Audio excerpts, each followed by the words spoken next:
നമസ്കാരം. Popular news update വാർത്തയിലേക്ക് സ്വാഗതം. ശക്തമായ മഴയിൽ വീട്ടുമുറ്റത്തേക്ക് കൂറ്റൻ പാറകൾ അടർന്നു വീണു. ആളപായമില്ല. വേങ്ങര പറപ്പൂർ എടയാട്ടുപറമ്പിൽ ചൊവ്വാഴ്ച രാവിലെയാണ് സംഭവം.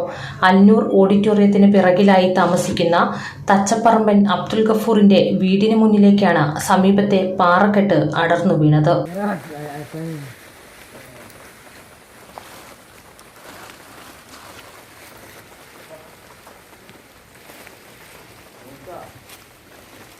എത്ര മണിക്കാ സംഭവം?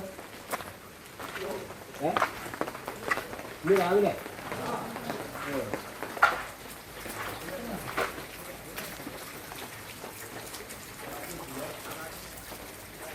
അല്ലാതെ പോകണ്ട.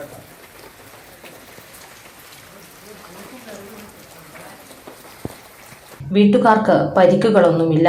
വീടിന് മുമ്പിലെ മുറ്റമാകെ വലുതും ചെറുതുമായ പാറകളും മണ്ണും പരന്ന് കിടക്കുകയാണ്. Popular news, Vengara.